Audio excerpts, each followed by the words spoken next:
Assalamualaikum warahmatullahi wabarakatuh.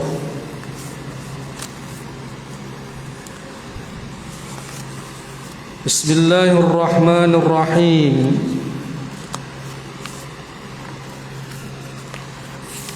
Alhamdulillahi rabbil alamin.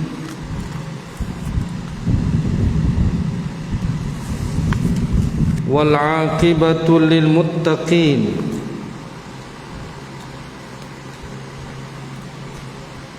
ولا عدوان إلا على الظالمين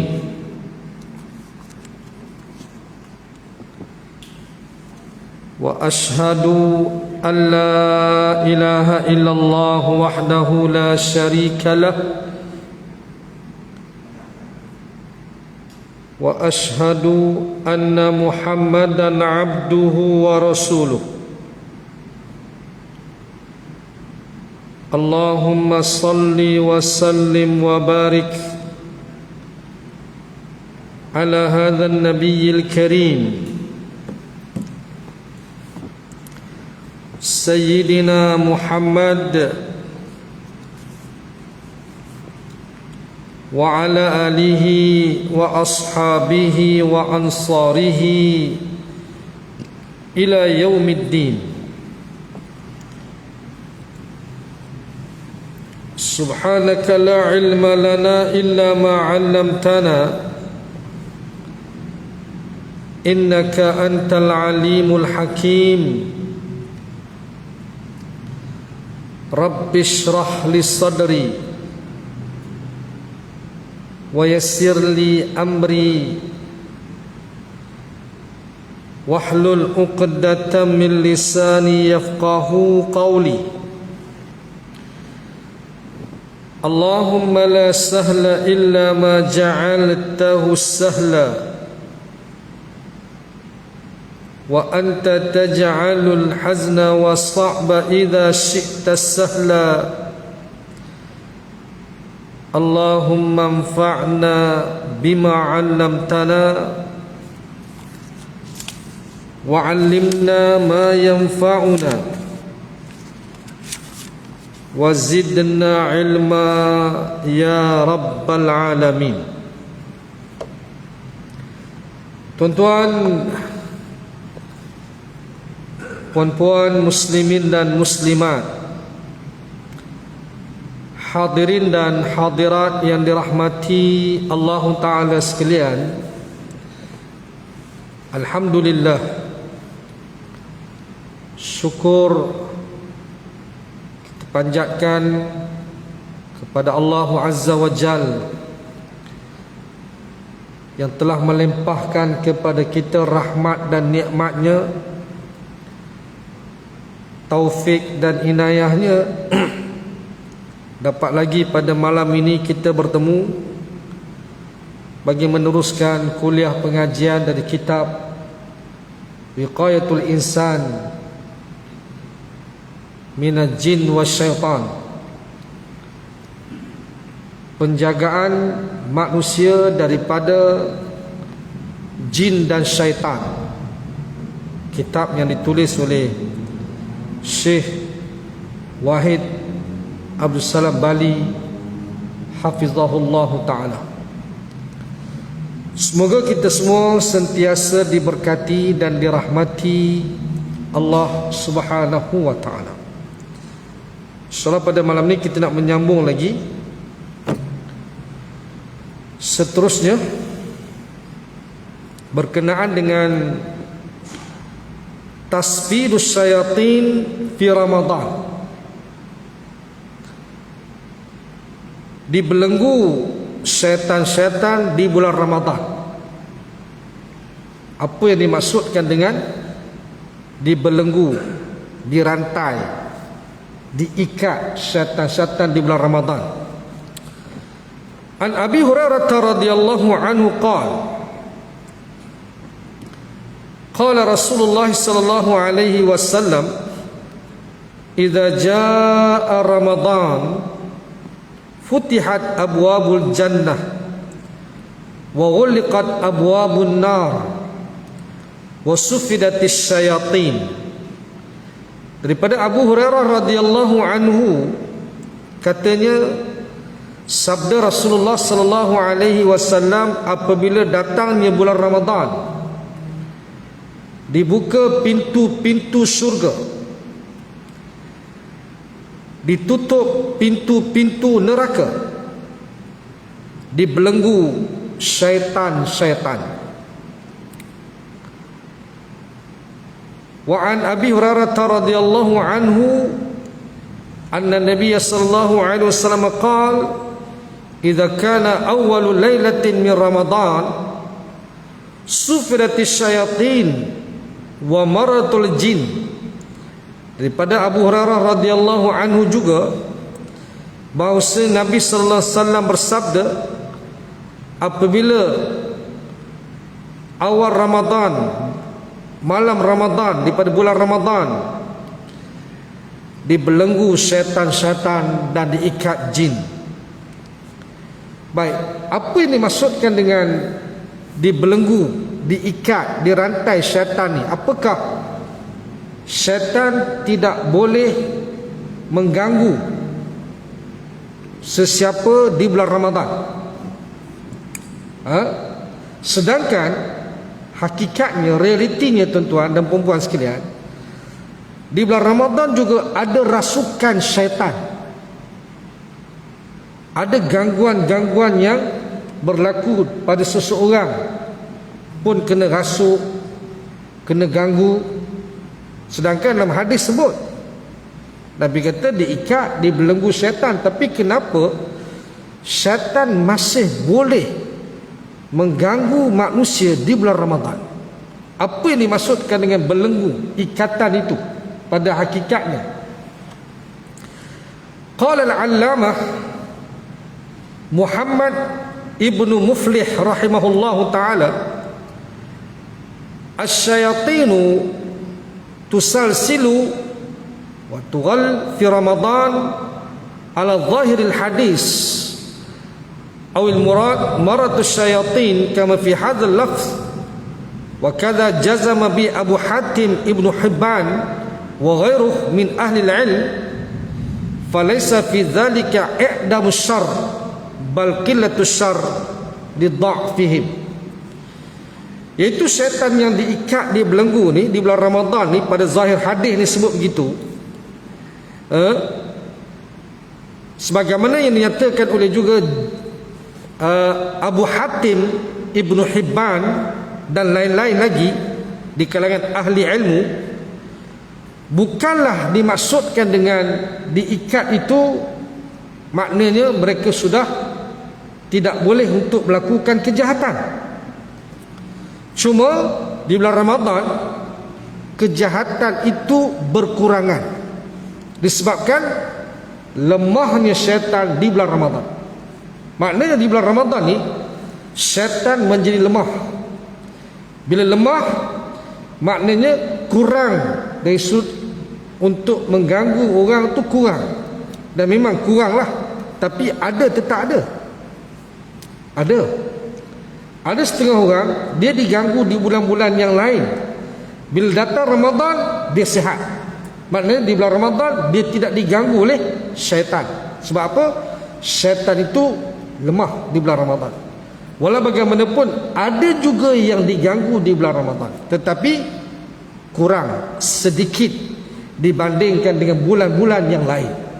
Maka sebab itu yang dimaksudkan dengan diikat, dibelenggu itu dengan makna lemahnya syaitan di bulan Ramadan menyebabkan dia tak dapat sangat untuk mengganggu orang, untuk dirasuk dan sebagainya. Itu maksudnya, bukan kata tak ada langsung. Ada. Kan? Jadi sebab itu di bulan Ramadan syaitan masih ada tapi lemah. Kan? Bahkan juga tuan-tuan dan perempuan sekalian, lemahnya syaitan juga dengan makna apabila kita kuat beribadah. Sebab kita bulan Ramadan ni tuan-tuan, amal ibadah kita tak macam bulan yang lain. Solat kita jaga jemaah, sunat-sunat lagi, dengan zikrullah, baca Quran. Maknanya amalan ibadah tu semakin kuat di bulan Ramadan menyebabkan syaitan menjadi lemah. Tapi kalau kita tidak kuat beribadah, syaitan menjadi kuat untuk mengganggu kita. Kan, itu sebab gunanya zikir sebagai pendinding diri, bacaan Quran sebagai pendinding diri, doa sebagai pendinding diri. Sebab itu memberi kekuatan kepada orang yang mengamalkannya. Okay, kita amalkan bulan Ramadan biasanya, tapi bulan lain tak buat. Maka sebab itu di bulan Ramadan kita kuat beribadah, menyebabkan syaitan menjadi lemah. Lemah, tuan-tuan. Sama juga, tuan-tuan, setiap kita ni ada qarin. Qarin daripada jin. Ada seekor qarin. Kita ada 2 qarin malaikat. Nih, kiraman katibin ya'lamuna ma taf'alun. Kiraman katibin mengetahui apa yang kamu lakukan. Dia mencatatkan segala amalan yang baik dan buruk kita. Maknanya di setiap kali kita ke mana pun dia akan mengekori kita. Dia tidak akan berpisah dengan kita. Ni malaikat rakib atid ni. Dia tak akan meninggalkan kita. Setiap kali kita ke mana pun, itu dipanggil qarin. Qarin ni makna teman. Teman yang menemani kita ke mana kita pergi. Dan satu lagi ialah qarin syaitan. Syaitan ni dia duduk di belakang. Qarin yang syaitan ni di belakang, mengekori kita daripada belakang. Manakala malaikat mengekori kita daripada kiri dan kanan. Jadi seandainya kita kuat beribadah, qarin kita tu menjadi lemah, kurus, lemah bila kita kuat beribadah. Tapi kalau kita tak kuat beribadah, mereka menjadi kuat untuk menggoda kita. Sungguh kan, saya pernah satu hari lama dah,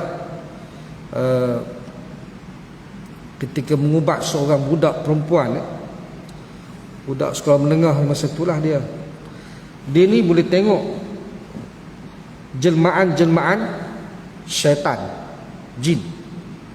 Maknanya dia diganggu oleh syaitan, oleh jin. Yang mana syaitan menampakkan dirinya kepada budak tersebut. Dan ia bukan satu keistimewaan, bukan satu anugerah, bukan sebab hijabnya terbuka. Tak. Ini sebab gangguan syaitan pada dia, gangguan jin pada dia. Sebab itu dia pergi mana-mana pun dia boleh nampak. Ramai, tuan-tuan, mereka ni ramai bilangan dia. Jadi terganggu dia.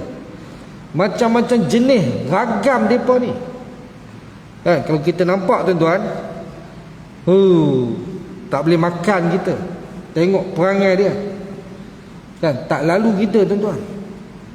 Kalau kita nampak lah, jelmaan dia bukan kita nampak dia punya zat dia, tidak. Tapi di jelmaan tu. Sebab itu budak tu nampak. Bahkan qarin yang ada pada orang tu pun dia nampak. Jadi lepas mana berubat dia, adalah zaman sikit kan, kuih apa benda, teh ke apa kan. Lepas tu dia ada pakcik seorang tu menemani dia, pakcik dia laki-laki ya. Kemudian makan. Bila makan tu, budak tu kata dia nampak qarin tu makan bersama-sama dengan pakcik dia.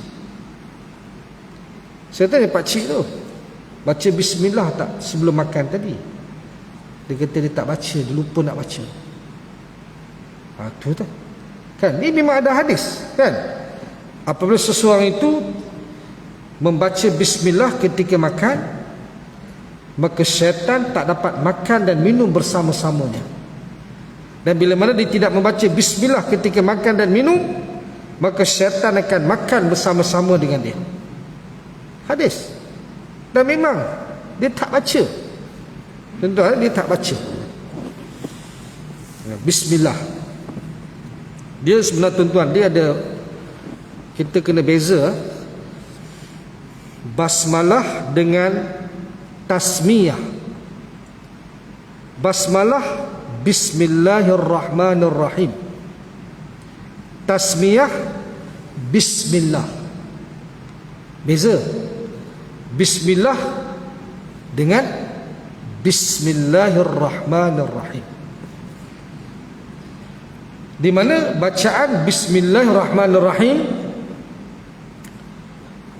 digunakan ketika mana kita nak membaca awal surah dalam Al-Quran. Kita baca bismillahirrahmanirrahim, idza jaa nasrullahi wal fath, kecuali surah Taubah. Surah Taubah tidak dibaca pada mulanya dengan bacaan bismillahirrahmanirrahim, cukup dengan bacaan isti'azah a'udzubillahi minasyaitonir rajim. Okey. Begitu juga bismillahirrahmanirrahim ini ianya diguna pakai ketika kita nak menulis surat. Dimulakan dengan bismillahirrahmanirrahim.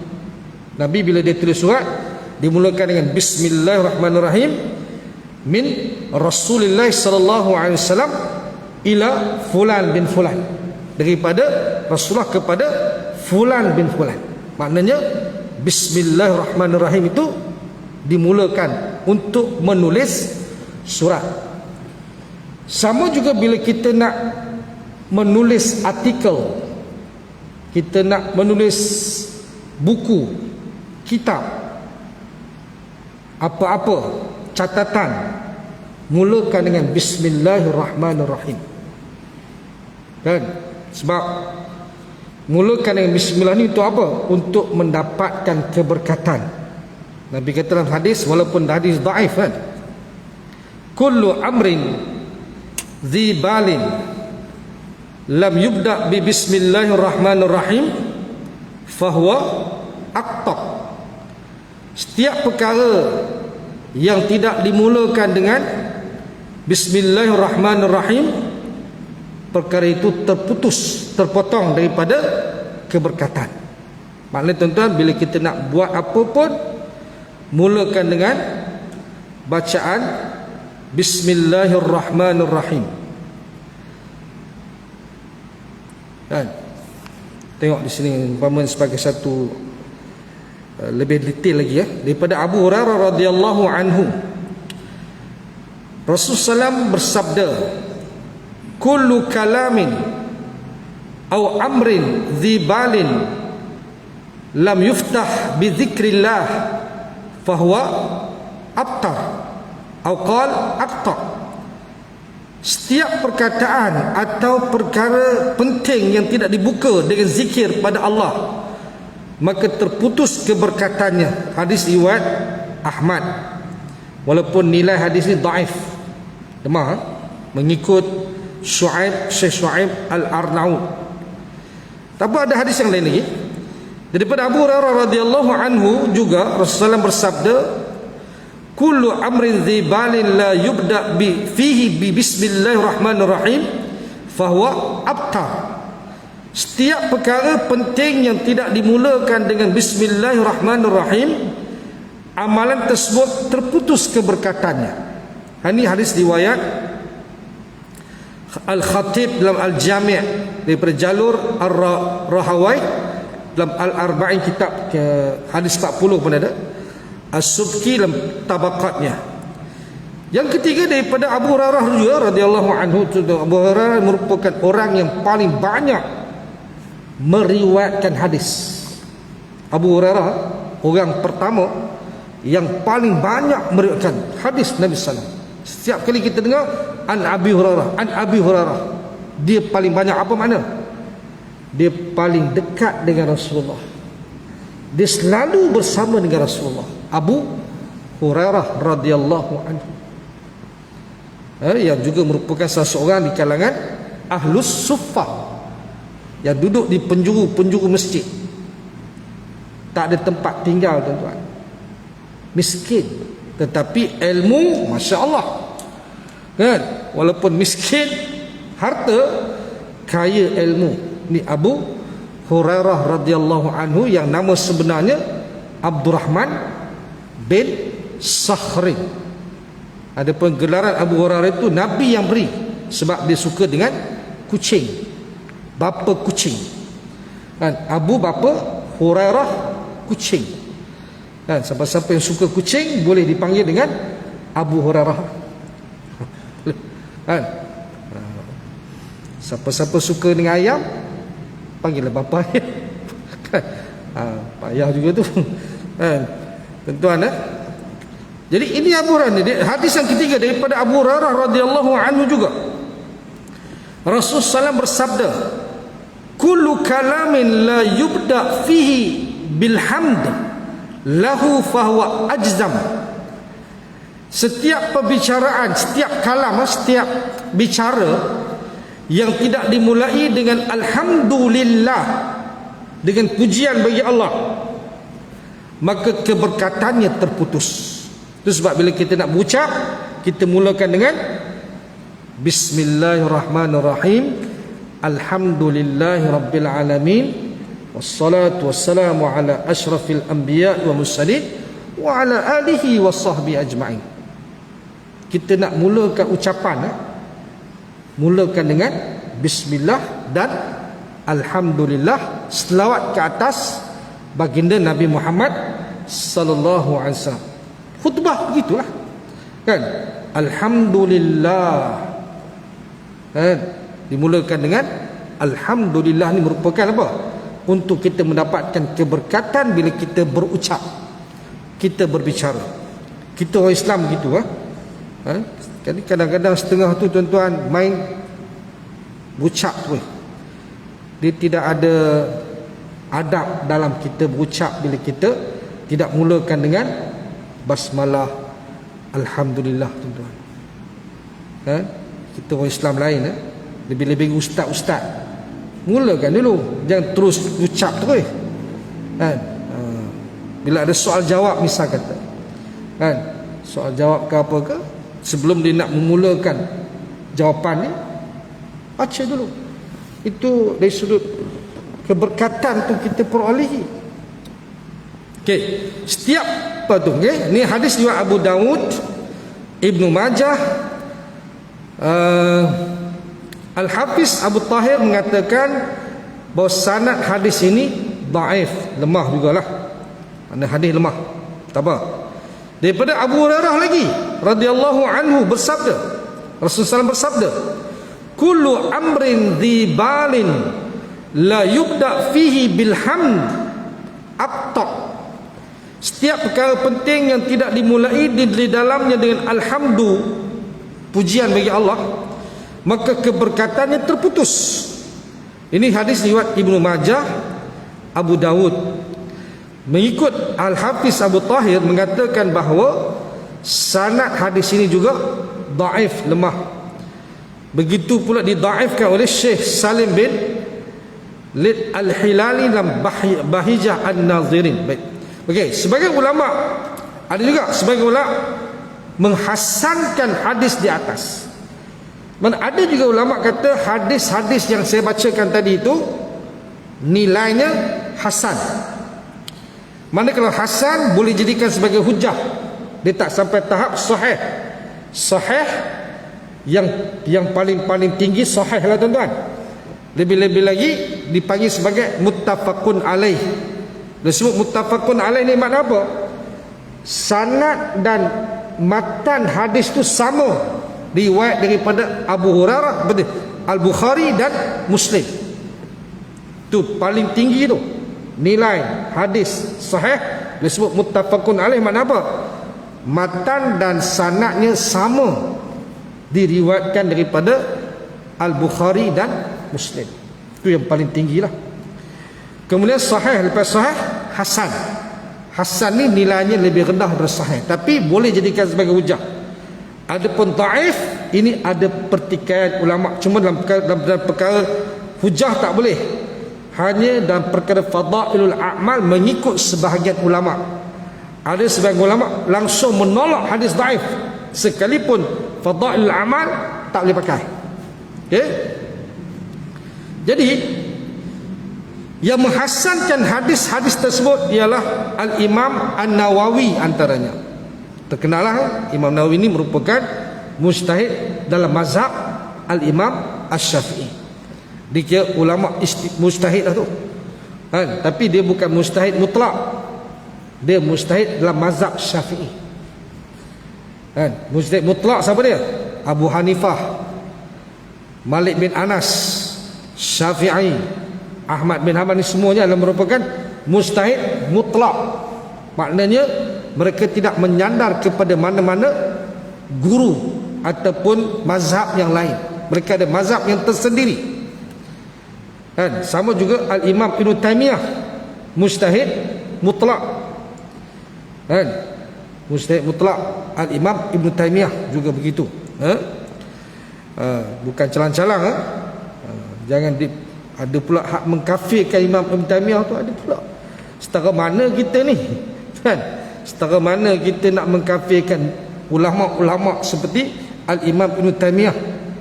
Walaupun pandangannya tidak sama dengan pandangan kita, pandangan Imam Syafi'i, tapi taklah sampai tahap nak menolak pandangan dia. Kan? Bukan kita ni siapa dia? Ulama-ulama tu menghormati pandangan-pandangan ulama-ulama yang berbeza pandangan dengan mereka. Tiba-tiba mari zaman kita hari ni mengkafirkan ulama. Kan? Teruk tu. Macam kita alim sangat. Baik. Okey.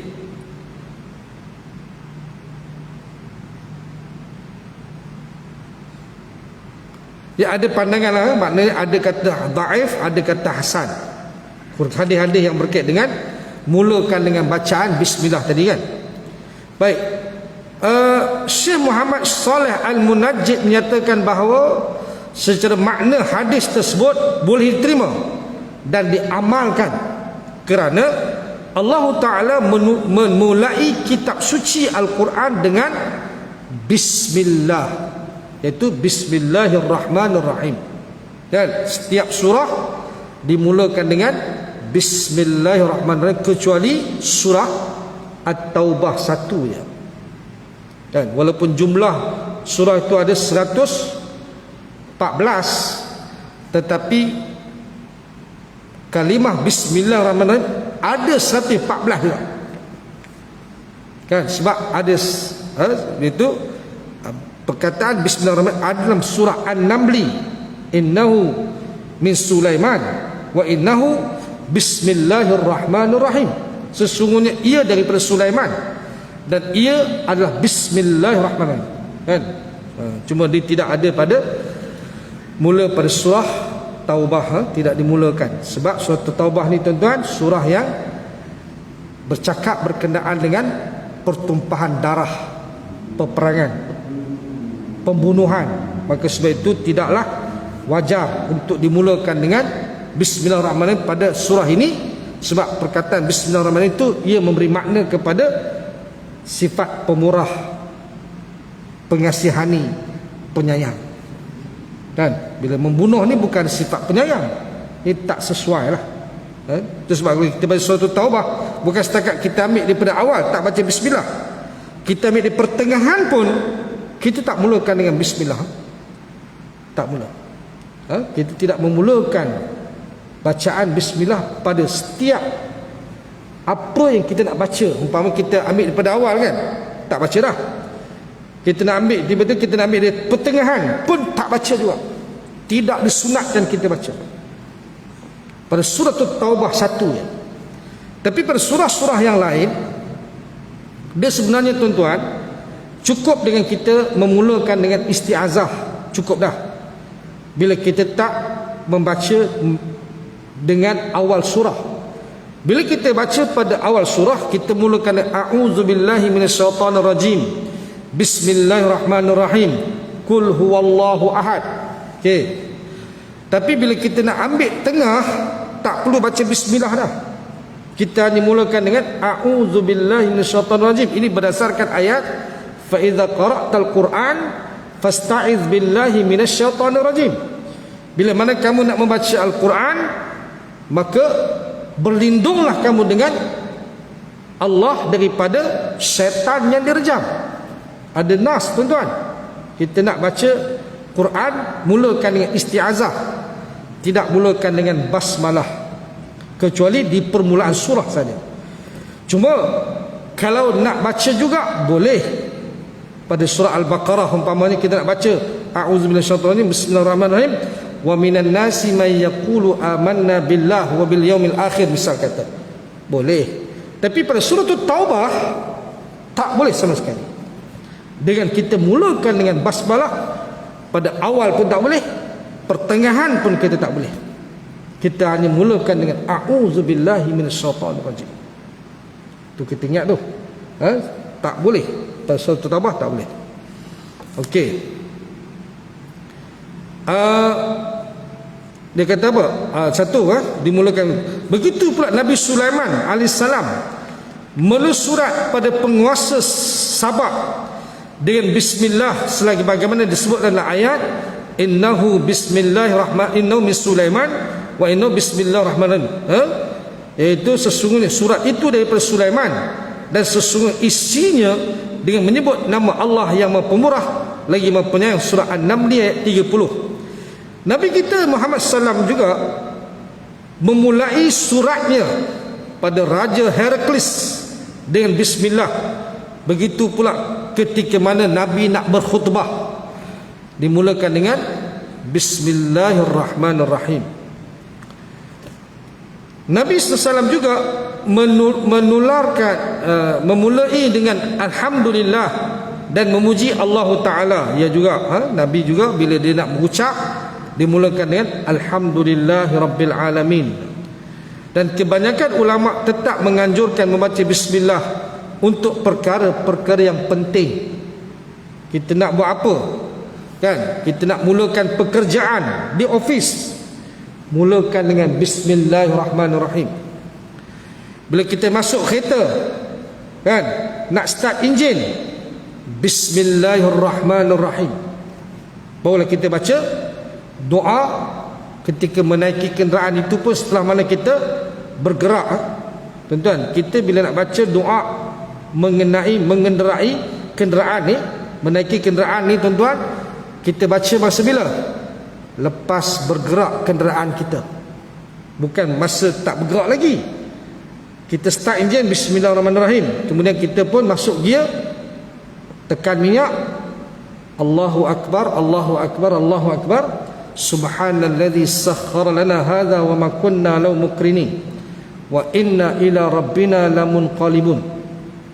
Kalau hujan, tambah dengan bismillahi majriha wa mursaha innahu inna rabbi apa ya? Bismillah majriha wa mursaha inna apa? Bismillah majriha wa mursaha inna rabbi laghafurur rahim, kan? Tu baca. Sebab apa? Dia sebenarnya bismillah majriha tu ketika kita naik kapal, bahtera, atas laut hujan, tuan-tuan, kadang-kadang kita meluncur di atas air juga, kan? Tuan-tuan, bahaya juga kadang-kadang setengah tu, kan, kalau kita berlaju, kan, air sedang apa tu bertakung, kan, boleh menyebabkan kita terbabas. Jadi kalau kita baca doa ni, mudah-mudahan Allah selamatkan kita. Kita pun ada setengah-setengah, ada kita pun ada jadi sekali dua.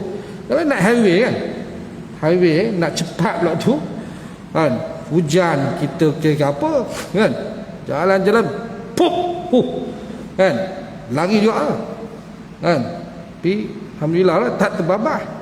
Bahaya tu, kan, di mana kalau hujan tambah. Saya sendiri baca terus, baca dua-dua walaupun tak hujan, tak apa, lebih tak apa, yang kurang ni, kan, baca Allahu Akbar, Allahu Akbar, Allahu Akbar, subhanalladzi sakhkhara lana hadza wa ma kunna muqrinin wa inna ila rabbina lamunqalibun bismillah majriha wa mursa inna rabbi laghafurur rahim. Setiap kali kita itu, bila kita baca lepas kenderaan kita bergerak, ini sunnah. Itu sebab Nabi bila dia menaiki unta, lepas unta berjalan baru Nabi baca, bukan sebelum berjalan, kan? Itu sunnah tu kita tengok. Sunnah ni tu kita kena ambil secara makna secara tepat. Ikut sunnah ni dia tepat tuan. Kita bukan main-main je, kan? Ada benda-benda yang kita kena buat secara tepat, insya-Allah. Baik. Kemudian kita nak menulis ke, baca bismillah. Kita nak menaip ke, baca bismillah. Bismillahirrahmanirrahim maksudnya. Basmalah. Bismillahirrahmanirrahim. Apa lagi? Dalam al-mawsu'ah al-fiqhiyah, dalam al-mawsu'ah al-fiqhiyah dinyatakan para fuqaha sepakat bahawa membaca bismillahirrahmanirrahim disyariatkan untuk memulai setiap perkara penting untuk hal ibadah atau lain-lainnya. Beberapa hal yang disebut dalam al-mawsu'ah al-fiqhiyah yang dianjurkan membaca bismillahirrahmanirrahim di awalnya, kerana sebahagian dianjurkan dalam hadis dimulai dengan bismillahirrahmanirrahim, iaitu memulai membaca Al-Quran dan zikir. Memulai dengan kita nak berzikir, baca bismillah dulu. Bismillahirrahmanirrahim, baca dulu. Kita nak baca Quran, dimulakan dengan surah tu, baca bismillahirrahmanirrahim. Masuk rumah, masuk masjid dan keluar daripada rumah dan masjid, menyalakan dan memadamkan lampu. Ni nyalakan lampu, bismillah. Padam lampu, bismillah. Nampak tak tuan-tuan? Bismillah, kan? Itu kalimah bismillah ni tuan-tuan, kalimah yang cukup power tuan-tuan, yang menyebabkan syaitan lemah untuk mengganggu kita. Sungguh. Apa lagi? Sebelum bersetubuh, yang halal lah. Kalau zina tak payah baca bismillah. Kan? Boleh baca bismillah tak kalau nak berzina? Kan? Jangan macam minum arak minum baca bismillah, kan? Minum arak baca bismillah tak? Nak baca bismillah tak? Tak payah baca. Tak dituntut baca tu, haram tu, kan? Kalau mokoknya mokok bismillah tak? Makruh tak payah baca lah bismillah. Kan? Mokok tak payah bismillah tak payah. Kan? Macam tikai meko kan, bismillah dulu nak ambil berkat. Tak betul tu. Tak betul tuan-tuan. Tak betul. Jadi begitu. Tengok tepat jugalah. Sebelum bersetubuh, bismillahi Allahumma jannibni syaitan wa jannibni syaitana ma razaqtana. Itu doa. Apa ingat lagi doa tu? Ingat kan? Kita ingat dah. Kan? Bismillah Allahumma jannibni syaitan wa jannibni syaitana ma razaqtana. Dengan nama Allah, ya Allah Tuhan, jauhilah kami daripada syaitan dan jauhilah syaitan dengan apa yang kamu rezekikan kepada kami. Maknanya kita minta Allah jauhi kita daripada syaitan ketika bersama. Satu lagi, kita minta pada Allah agar apabila Allah lahirkan zuriat keturunan kita pun, Allah akan peliharanya daripada gangguan syaitan. Siapa yang baca doa ni tuan-tuan, bila lahir anak zuriat, Allah jaga dia. Jaga tuan-tuan. Baca doa ni, jangan tak baca. Jangan gelujur sangat. Sampai tak sempat nak baca doa. Kan? Karu kita kan. Kita orang Islam lain, baca doa dulu, tenang, relax, slow and steady. Kan? Jangan slow tak jadi kan. Relax, tenang kan. Gitu kan. Ni gelujur pula lah. Doa pun tak sempat nak baca. Apa lagi? Masuk dalam ketika imam naik mimbar. Ni imam naik mimbar kan, bismillah, baca bismillahirrahmanirrahim ketika naik mimbar. Ketika nak tidur ya juga. Masuk dalam solat sunat, nak solat sunat kan, bismillahirrahmanirrahim. Niatlah kan. Kemudian menutup bekas, tutup makanan, bismillah. Tuan-tuan, tutup makanan, buka makanan, bismillah. Bismillah saja. kan? Menutup mata mayat, menutup mata mayat, baca bismillah. Ni mata dia terbuka kan, tutup dengan baca bismillah. Memasukkan mayat ke liang lahat, baca bismillah.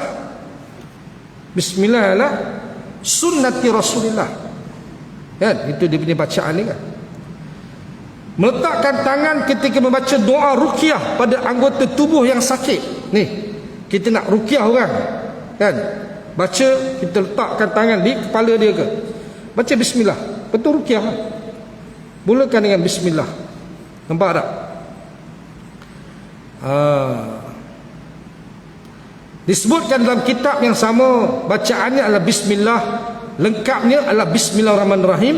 Jika lupa membaca bismillah atau meninggalkannya sengaja, maka tidak ada dosa untuknya. Namun jika dilakukan, dapat pahala dan keberkatan daripada Allah Azza wa Jalla. Imam Nawawi menyatakan bahawa bismillah dibaca pada suatu perkara yang penting atau pada perkara mubah atau perkara harus, dan tidak termasuk sesuatu yang haram atau makruh. Perkara makruh haram tak disyariatkan baca bismillah. Baca bila? Benda yang wajib, benda yang sunat. Dalam perkara yang harus baca, tapi dalam perkara yang makruh tak perlu baca. Sama dalam perkara yang haram lagi tak boleh baca. Namun saya tidak untuk perkara yang remeh seperti menyapu kotoran binatang, kan? Kita menyapu najis tak payah. Menyapu najis tak perlu baca bismillah. Ya, silalah kita bagi laluan azan tu.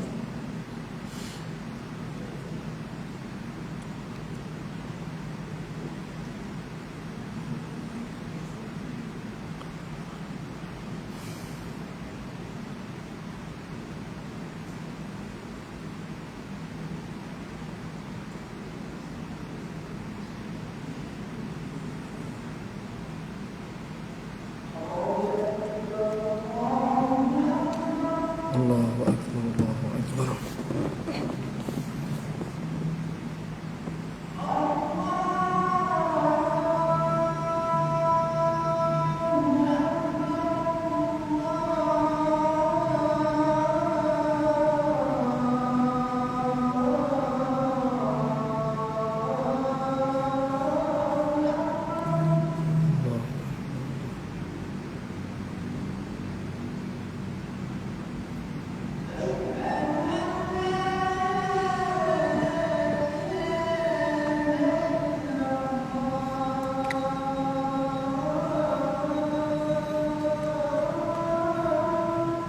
Asyhadu an la ilaha illallah.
La haula.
الدعوة التامة والصلاة القائمة محمد.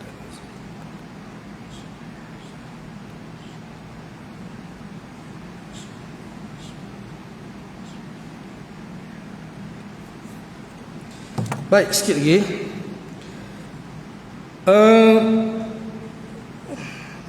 Hukum membaca basmalah ni wajib ketika membaca suratul Fatihah. Sebab basmalah tu satu daripada ayat dalam surah Al-Fatihah.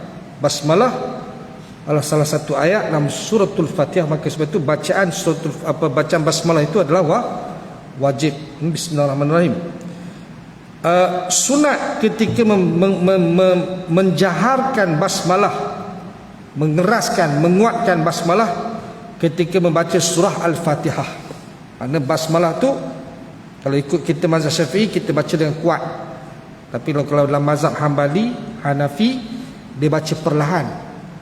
Dia tak baca, dia tu Alhamdulillah Rabbil Alamin. Tapi kita menjaharkan itu adalah merupakan sunat. Sunat maknanya menguatkan. Kemudian sunat kifayah. Ketika makan berjamaah cukup salah satu membaca basmalah. Malah kalau kita makan beramai-ramai, kalau seorang baca pun dah sudah cukup dah. Itu panggil sunat basmalah. Sunat kifayah, macam wajib kifayah juga. Wajib kifayah ni kalau saya bagi salam kan, bila saya bagi salam seorang jawab pun dah cukup dah. Tapi kalau dia one to one, dia jawab tu wajib. Itu wajib aini. Panggil wajib aini kalau one to one. Tapi kalau saya bagi salam, kalau seorang jawab tu dah kira terangkat dah wajib kifayah tu. Tapi kalau tak ada seorang pun jawab, semua yang dengar ni adalah berdosa. Tapi yalah, kita takkan nak harap korang kan. Kita jawab jelah, bukan payah pun dapat pahala. Jawab dapat pahala, tak jawab tak dapat. Yang jawab tu dapat, walaupun dia mengangkat hukum wajib tu kan. Kemudian sunat aini ketika menulis kitab. Menulis kitab ni sunat aini. Bila nak kitab mulakan dengan Bismillahirrahmanirrahim. Kita tulis surat ke apa kan, kita nak hantar memorandum, baca mulakan dengan Bismillahirrahmanirrahim. Sunat. Mubah harus ketika memulai sesuatu yang tidak terlalu penting. Misal mengambil tisu lalu membaca basmalah. Ambil tisu, bismillah. Itu harus hukum dia kan? Boleh baca, tak baca pun tak apa. Haram memulai surah At-Taubah dengan basmalah. Tuan-tuan, haram baca basmalah memulai baca surah Taubah tu. Kita baca Bismillahirrahmanirrahim tu di awal tu hukumnya haram. Jangan baca. Baca berdosa. Sebab dilarang baca. Itu sebab tak ada basmalah di awal tu. Makruh membaca basmalah ketika pertengahan surah At-Taubah. Bila kita nak mulakan surah Taubah tu di pertengahan, kita baca basmalah, hukumnya makruh. Mana baca pun tak apa-apa.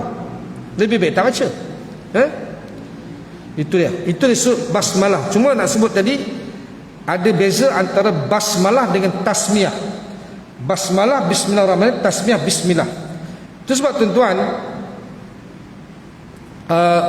bila kita makan hanya baca Bismillah. Bismillah, bukan Bismillahirrahmanirrahim.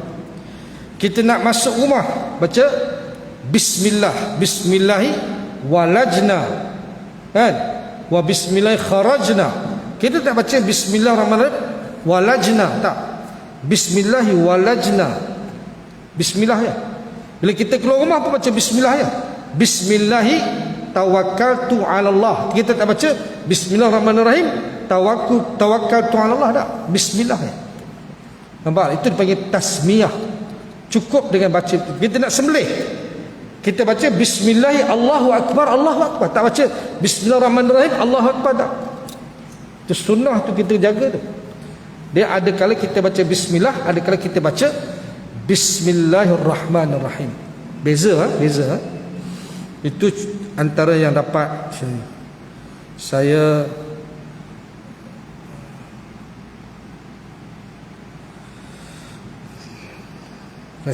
tak ada soalan hari ni. Soalan ada. Okey. Okey, apakah ayat Nabi ajar jika diganggu makhluk halus? Apa ayat Nabi ajar jika diganggu oleh makhluk halus? Antaranya a'udzubillahi minasyaitonirrajim. Itu paling simple. Aku berlindung kepada Allah daripada syaitan yang direjam. Itu panggil isti'azah. Isti'azah ni mana apa? Memohon perlindungan kepada Allah daripada gangguan syaitan.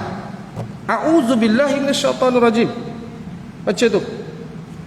Ataupun juga baca a'udzubikalimatillahi tammati min syarri ma khalaq. Aku berlindung dengan nama Allah yang sempurna daripada segala gangguan, segala kejahatan makhluk. Ya. Isti'azah tuan-tuan, Isti'azah itu merupakan cara mudah untuk kita mengelak daripada gangguan makhluk halus. Itu antaranya, ya.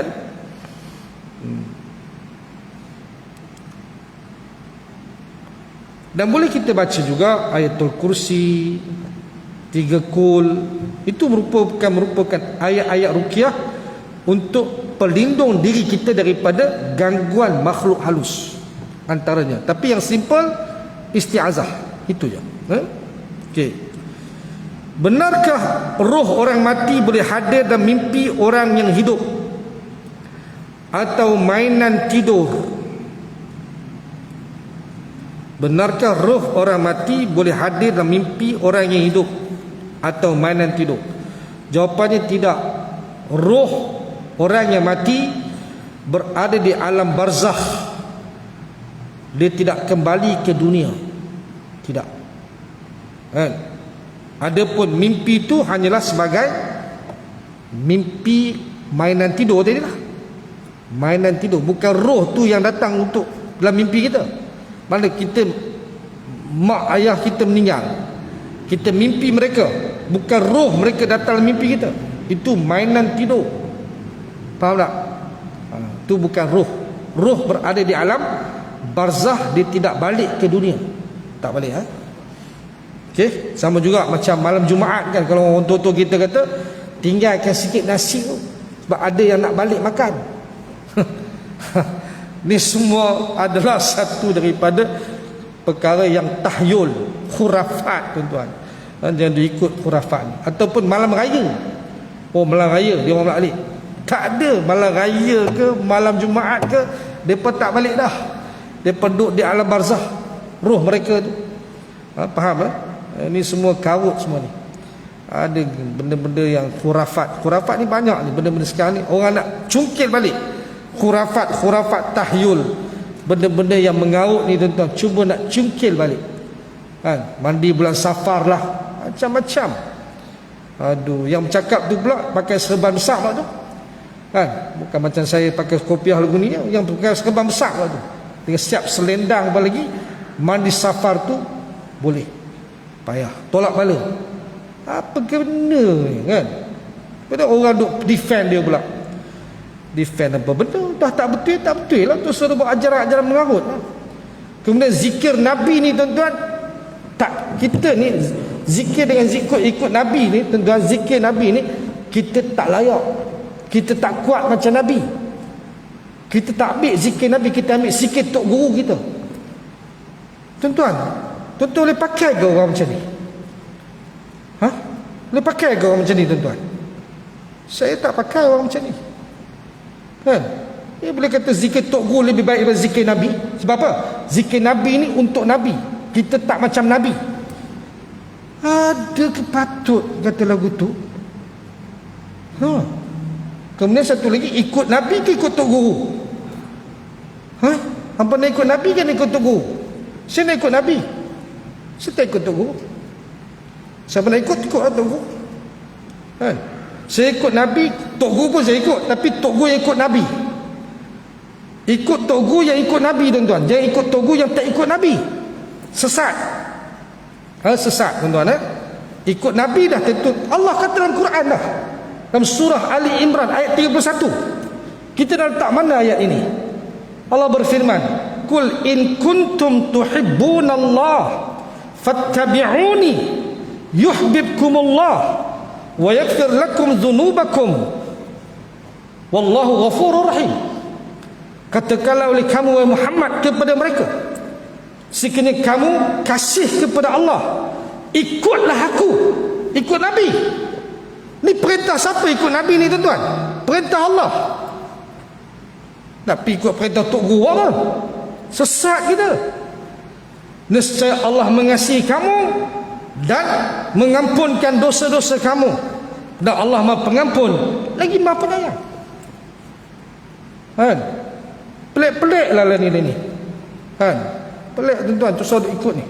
Ni golongan pendusta di zaman akhir zaman, pendakwah pendusta, kadzab. Kan? Nama dia lebih kurang juga kadzab jugalah. Kadzab ni pendusta. Kita jangan ambil daripada yang bukan-bukan, khurafat, tahyul. Dia nak cungkil balik, boleh mandi safar, tolak bala lah, kan? Kemudian dengan zikir Nabi ni tak mampu kita nak buat. Apa benda tak mampu pula dah. Haru biru, tuan-tuan. Ada pula yang pertahan dia tu. Kan? Saya tak tahan lah, kan? Tok saudara ikut yang bukan-bukan. Ini sesat ni, kan? Sesat, tuan-tuan. InsyaAllah kita sambung lagi kuliah kita pada bulan hadapan kot, ada sekali lagi sebelum kita masuk Ramadan. Mudah-mudahan ada kebaikan dan manfaat. Wallahu a'lam. Aqulu qawli hadza wa astaghfirullah li wa lakum. Wassalamualaikum warahmatullahi wabarakatuh.